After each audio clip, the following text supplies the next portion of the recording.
So without further ado, I would like to introduce formally Stacie Jacob. Welcome, Stacie. Thank you, Sandra. How are you today? Doing well. Thank you so much for taking time out to join us and share with us some best practices about winery PR, brand strategy, and marketing. We're just so excited to welcome you aboard and learn more about your areas of specialty. Fantastic. Yes, it's there's always a changing wine world out there, and it's exciting as we kind of dive into the ever-changing world of marketing and public relations. Wonderful. Well, we are just excited to watch your presentation this morning. Again, for those of you who have just joined, we'll be listening to Stacie here for about 20 minutes as she presents best practices around winery PR, marketing, and brand strategy. Also, for those of you who have just joined, we will be visiting the Paso Robles and San Luis Obispo areas in our Central Coast Roadshow next week, August 23rd and 24th. So a great opportunity for you to also meet up with Stacie live. So Stacie, I'm going to go ahead and turn it all over to you now for your presentation. Thank you. Fantastic. So my name is Stacie Jacob. I am based here currently in the Paso Robles area, and started Solterra Strategies about 5 years ago. That was really after about 25 years experience working in the wine industry, but really my start got started in public relations. As I always remind folks, I'm originally from the Nebraska area. I grew up on a small family farm in Nebraska, and it's always interesting. Everyone, how did you make the leap to wine? And there's so many more similarities than one might imagine overall. And so with that, I went to the University of Nebraska and got my start at a company called Fleishman Hillard in the public relations arena.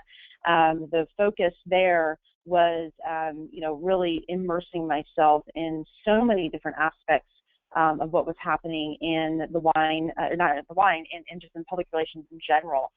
We helped companies communicate about changes going on in their business. We helped companies, really understand their messaging platform. So it was as I always tell people, I don't necessarily have an MBA, but working at a PR firm like Fleishman Hillard, you essentially get on the ground practice at that particular level. So it was a really awesome start. And one of the things I always remind folks is this world is really about connections and those relationships that you build. So a funny connection back from my hometown in Nebraska is actually what introduced me to the wine world. So who would have ever thought? And that's what led me to my first entry into the wine industry up in Washington State for the Washington Wine Commission. There I had the opportunity to serve as the statewide commission's first ever public relations director. It was a great way to learn the wine business in Washington, because they were also trying to communicate and tell people about the fact that they make wine in the state of Washington. So that was a pretty awesome opportunity to be able to communicate the fact that wine is made here in the Washington area, and there's a lot to be had. And now, as many of you know, that industry has grown tremendously to over 1,000+ wineries. And then, of course, that position set me up well to move to Paso Robles to lead the Paso Robles Wine Country Alliance, where I served as their executive director for about 7 years before starting Solterra Strategies. As we were talking about kind of identifying your audience and making sure that your brand speaks to your audience, some of the facts that I encourage people to take a look at is, as we mentioned, the website traffic, as well as understanding your customer buying trends. So, understanding, is there a certain price point that your customer is comfortable with? Is there value-added opportunities here based on what your customer is wanting? What can we learn from those various components? How often is your customer visiting your tasting room? Are they coming to your tasting room and then buying additional product online or calling? What are some of those trends which will help you better understand how your brand is resonating with your customer overall? And then social media is something that I think is important to take a look at those insights. We're big fans of having a strategy around social media.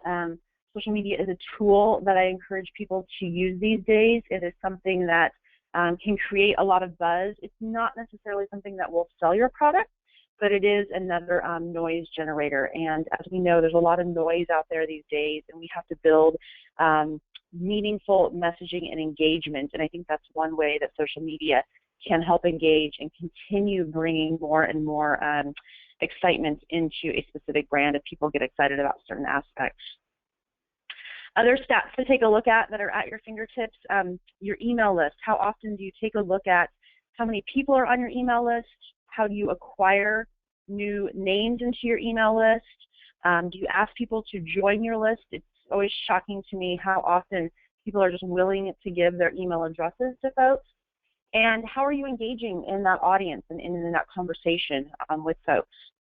And then knowing where your customers live. And we're going to get into, as we get into the marketing side, into events, understanding where your customers live is a key strategy to understanding your marketplace, whether you're focused on direct-to-consumer, the three-tier system, or a combination of both. And all of that will help you engage and define your persona of your audience and then plan your marketing strategies. Because the key here is there's a lot of things that folks can be doing, but we want to focus your outreach and then, of course, measure your results overall as your brand. Okay, we can go to the next slide now, please.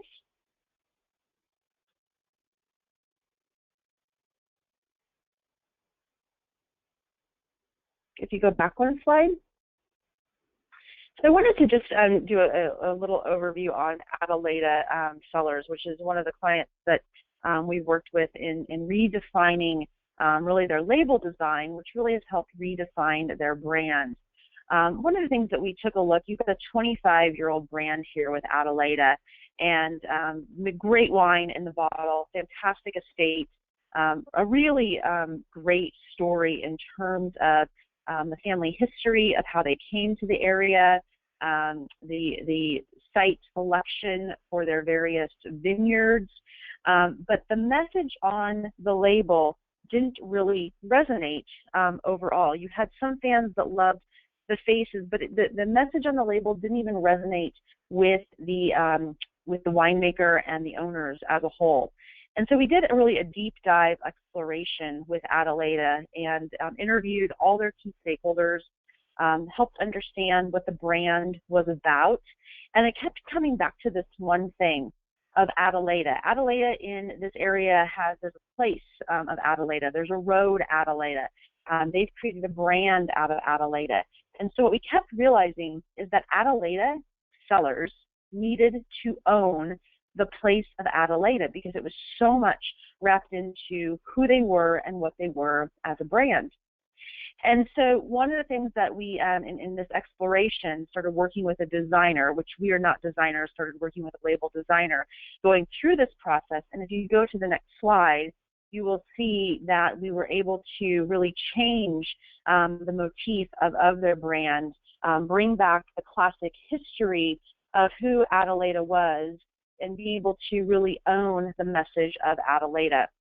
And so moving from the faces, which didn't really have a story, to the classic label that you see on the right-hand side of Adelaida being prominently featured, going more to the classic look of who they are as a brand.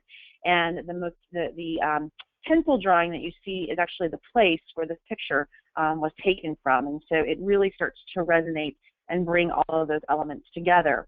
The label on the left-hand side, again, featuring Adelaida, took more of the historic approach with one of their key vineyards being the HMR vineyard as the oldest vineyard for Pinot Noir on the Central Coast. So it was just an opportunity to really look at the brand, recognize the fact that the brand did not necessarily resonate, and bring those two things together to better communicate with the audience overall. So I just wanted to share a little bit of a branding story as it relates to wine. We can go on. So as we understand our brand, then we can start to develop and tell our story. There's lots of ways we tell our story in terms of various communication channels, whether it be websites, press releases, blogs. I know everybody always gets a little nervous around generating and doing a blog yourself, but I will tell you that as we talk about content being king in the world of marketing and public relations, a blog gives you that opportunity to control your message and tell your story. And as we know in the world of short attention spans, blogs do not have to be lengthy and in-depth. They can be very much Q&A format. They can be short facts. I don't believe that blogs have to be a whole dissertation, but the key is people are interested in content. People want information.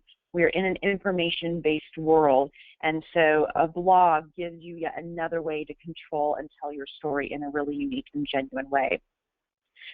As we talk about media relations, which is a key audience when we look at public relations as a whole, I'm a big believer that not all media work for all clients, and it's important to take a look at and identify a core group of writers that you really want to impact, and those writers that you want to make a difference.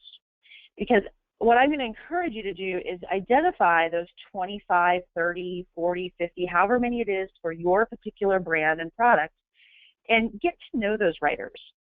Read what they're writing about, watch what they're talking about on social media, what events are they going to, what trends are they following. It's important because then what you are able to do is take your key messages and what's happening in your business and be able to let them know in a content-driven or genuine way and not always be trying to sell them something. So it's better to look at trends. A lot of writers will tell me that, you know, I don't have space to write beautiful profile stories. That's probably more of an advertorial or paid content placement these days. If you're looking for earned media, it's really looking at what are those trends that they're following. And the reason I say, you know, read what the writers are talking about, it's really all about establishing those relationships with writers. Writers, just like sommeliers and other members of the industry, are going to, you know, move to different outlets in which throughout their career. But if you establish that relationship with that writer, no matter where they move, they will know that you're going to provide them good content to help them do their job. In the world of media these days, these guys don't have time to go out and investigate for themselves. Rather, they are looking to their key contacts to help them bring content to them. So a couple of ways to help build those headlines that we're all looking for is to look at the tools that you have in your toolbox. You have events perhaps that may work. You also have wine or the product in which you're selling. So I'm a big believer that sending samples to help tell the story and begin the dialogue with your media contacts is a great way. Doesn't mean you have to send them everything in your portfolio, but if it's April and it's rosé time, send them your rosé, for example.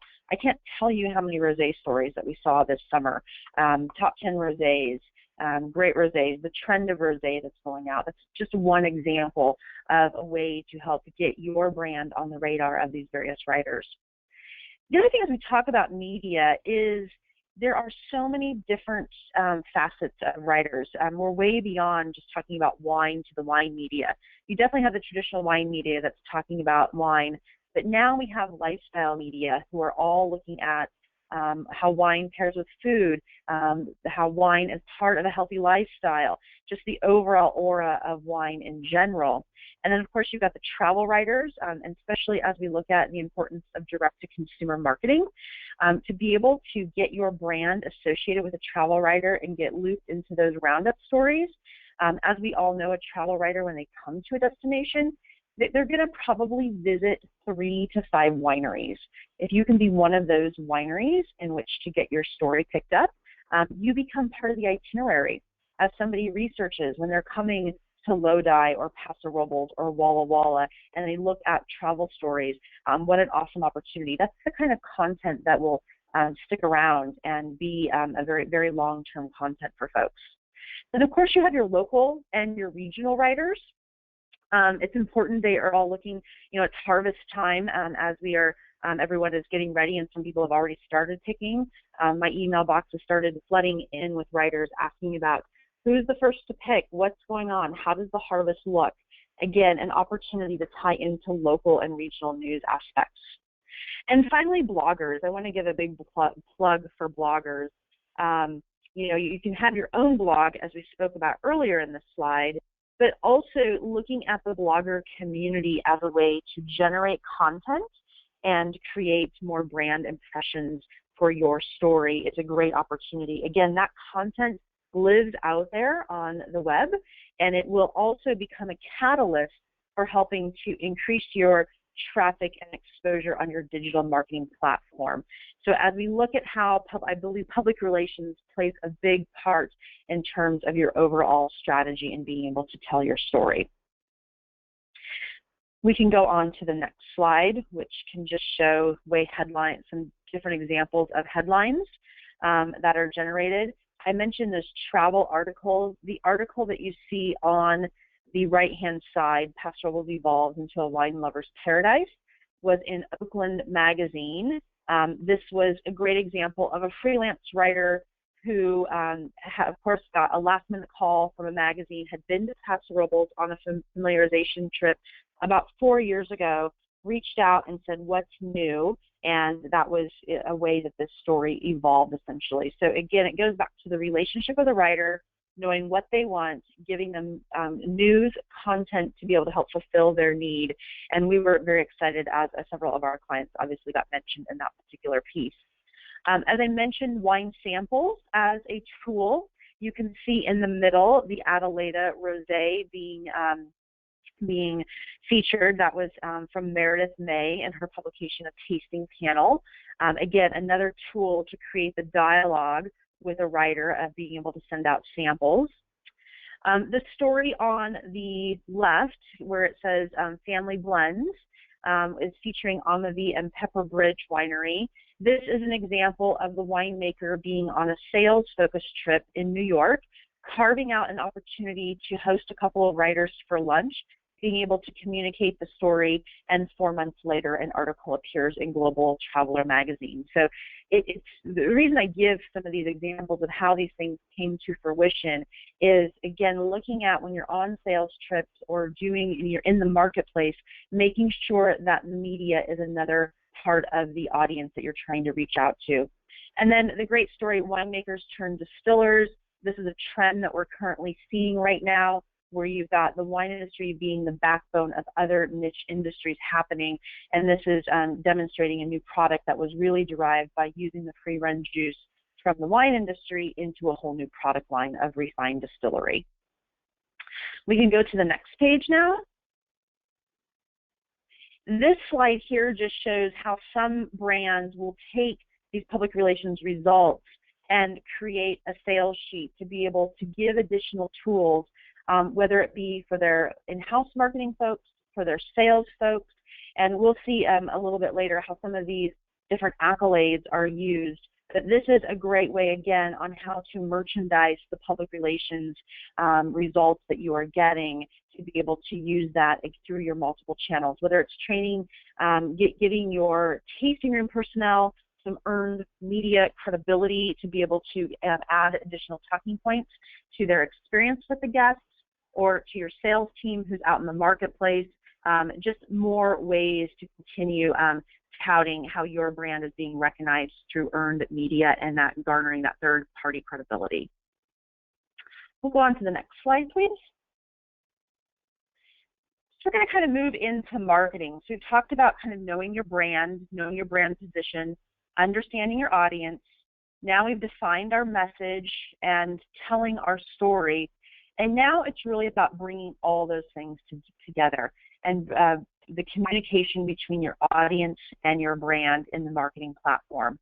Again, I'm going to re-emphasize the key here on my mind is to create a plan and follow the plan and focus your efforts. I can't tell you how often I will get a call, should I advertise an X publication? And I will always say, what is your budget? What is your strategy? What is your end goal in terms of advertising? Because in my mind, it's not about a one-off. It's about more of a comprehensive plan on how all these things come together to reach your end goals. So you'll hear again and again from me, plan, focus, measure, because I think those are key aspects to overall looking at what really does move the needle in terms of your goals for your business. So the first thing in marketing is really understanding those markets. If you recall earlier in the dialogue, we spoke about knowing where your customer base is geographically located. And if you are 100% direct to consumer, I feel that's really important, because I think, you know, there's a couple of ways we can look at direct to consumer. Not only are people coming to your tasting room, but what events and how can you align opportunities in those marketplaces where you have a high concentration of customers and wine club members. So knowing your market will help you plan effectively to know, is Los Angeles really my target, or is it more dialed in to, say, Thousand Oaks or Orange County, for example? And we are big believers that not only are folks going to come to wine country, but you have to be present in that market to, again, show that kind of two-way street. So this is where a nice balance of restaurant placements and opportunities to be really unique in terms of reaching that message to those customers in that particular market. The next aspect is, as you know your market and you start to plan different opportunities for outreach in those places, is look at different seminars and presentations. As you identify your key spokesperson, whether it be the winemaker, the owner, maybe you have a fantastic sommelier or ambassador on staff, who could be a spokesperson for your brand to sit on various panels and be that primary communicator and to start to position as an industry expert. There are lots of opportunities to be able to seek out and participate in these panels and discussions, whether it be around events or other opportunities. But I think that's another way where your customers see your brand as an authoritative figure to be able to, again, position what you're trying to accomplish. So the next topic of festivals and events, trust me, there's a festival and an event every day of the year, probably multiple in many ways that people can participate in. And first and foremost, you have to really evaluate which of those festivals fit your brand. Maybe none of them do. Maybe that's not your strategy at all. Maybe some of them do because they are in an area where a high concentration of customers are at, and perhaps you can plan additional outreach based on those key markets that you're looking at. So that is something that you can't, I don't think, typically budgets and time do not allow folks to be involved in everything, but there are probably a few key ones that do make sense for your brand. And while at the event, I can't tell you how many times I just remind people to maximize your event experience. It's a great opportunity because you're having dialogue directly with customers or potential customers. Ask them for their email address if you don't already have it. Again, people 9 times out of 10 are willing to give that to you. If you know you're in a certain market and you know you've been communicating to writers who might live in that area, send a note to that writer in advance of that event and invite them to stop by your table or booth. Again, it's a great way to keep in front of them, keep top of mind, and continue talking and creating that relationship on the different trends that they're looking at. The other key aspect of events is I think it gives you a great opportunity to meet and engage key influencers, whether that be sommeliers, maybe it's key influencer customers that you're looking at. As we all know in the wine world, the more we know, the more we realize we don't know, but our customers love knowing a few of those insider tips. And so perhaps you'll have some additional takeaways by participating in some of these festivals and events. We can go on to the next slide, please. So a few other areas in marketing is identifying strategic partners. I think as we all, many of us live in wine country, are associated with some type of wine association. Perhaps from my background, I feel very passionate about this, but working with your regional association, your varietal-based associations, they are here to serve their members and they want to work with you. So how can you work together? Does the association know what your focus is? Are they aware of what you're doing as a brand this year and what your goals are? A lot of times having that dialogue will bring opportunities, whether it be additional press opportunities, maybe it's wine submission opportunities, but wine associations are really wanting to work with their members, and it's a two-way street. I just remind everybody that it's a great opportunity to leverage this larger group who's focused on the brand and the regional identity on how your particular message fits into that story. I also want to make sure that we don't underestimate the power of travel groups. especially as we talk about direct-to-consumer. I gave the example earlier with the travel media and the importance of that. Travel groups, these travel associations, they are out there marketing the destination, and it's a great opportunity as they are bringing meeting planners into the area to make sure that wine and your brand is really a part of their offerings. A lot of these travel groups will have pretty high-powered websites and social media outreach where, again, maybe if you have news or a topic that might be a good blog idea, again, more ways to continue looking at those strategic partners.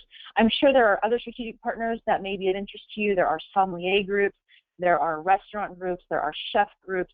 Again, identify these based on what your what makes sense for your brand. Social media, I wanted to talk a little bit about this from a marketing sense. We talked about it from kind of a brand and understanding your audience. But as you understand your audience, I think what's important is to, in building that two-way conversation, first of all, understanding what channels your audience is playing on. So social media continues to grow and evolve. If you're really focused on the millennial group, maybe you've got to start looking at what Snapchat has to offer. I'm definitely not an expert when it comes to Snapchat, but we're looking at what's happening.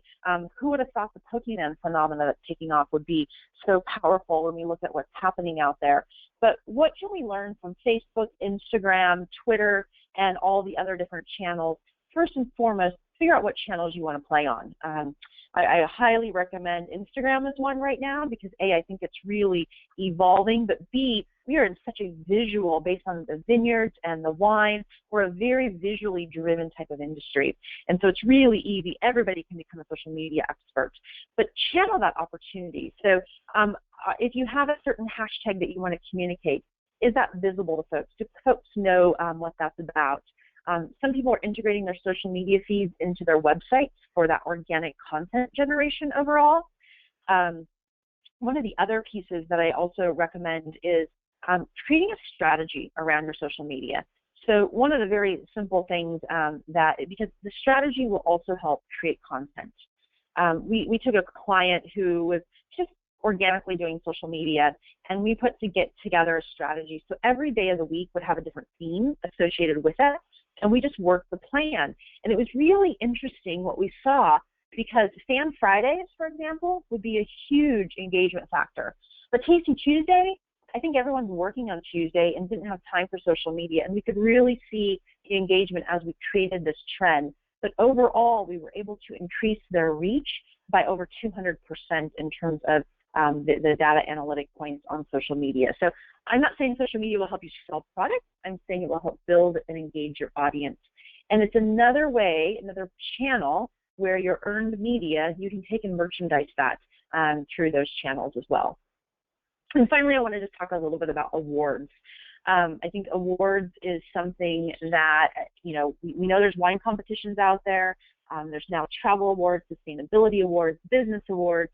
It's another way to garner third-party credibility. I'm not saying that all wine competitions will sell wine. Don't get me wrong in that.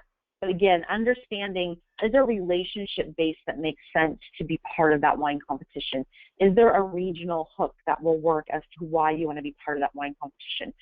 And what are some of these different awards that may make sense to, again, give you some tools to differentiate yourself on the marketing front?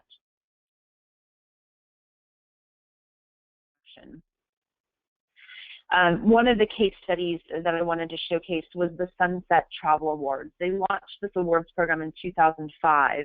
One of our clients, Halter Ranch, we entered them as their vineyard excursion tour. And so they ended up winning the 2005 Travel Awards for Vineyard Excursion Tour. That award allowed them not only the notoriety of winning, where they used the symbol. I grabbed the screenshot from their website on the left-hand page. You can see as part of one of their options, Shop Online Tour, and there's two other options there. They designate the award symbol so you can see as a winner. It also generated a beautiful article in Sunset Magazine that you can see next as you work your way across the page that features the owner, talks about the experience, and again, it gave them earned media credibility as a result of this award. And then they continue to use the award. Up in the right-hand corner is an example of an ad that they're currently using to tour, taste, and visit their winery, where they're really showcasing the experience at the winery, again, using the award as another qualifier. So that's another example, or just one example of how you can look at the value of awards beyond the wine competition type of award. So we want to go to the next slide. Here are some additional notorieties. The Green Awards, which is a sustainability award that the California Sustainable Wine Growing Alliance puts together. Two brands in the Paso area, Cobbles Creek and Halter Ranch, both received this award. This shows the statewide designation. Again, another logo that can be used as it makes sense in various marketing aspects. And then Halter Ranch was also noted as Wine Business Monthly Hot Brands a year ago, which is another designation that, if you go back to the sales sheet that I showed earlier in the presentation, you will actually see some of these different icons being used, again, to kind of create and generate that earned credibility on the marketing front overall. So just to round out and to summarize the presentation today, again, building and strengthening your brand reputation is really what this is all about. Knowing what you're about for your brand strategy and being true to your brand and the integrity of the product is critical. Defining your key messages to tell your story and developing strategies around that to help maximize and your public relations outreach. And then from a marketing perspective, creating that plan, executing that plan, and measuring the results overall of that plan. So these kind of three takeaways will help in terms of identifying and helping to continue to build your overall brand reputation. And I think that rounds us out. Is there a final slide?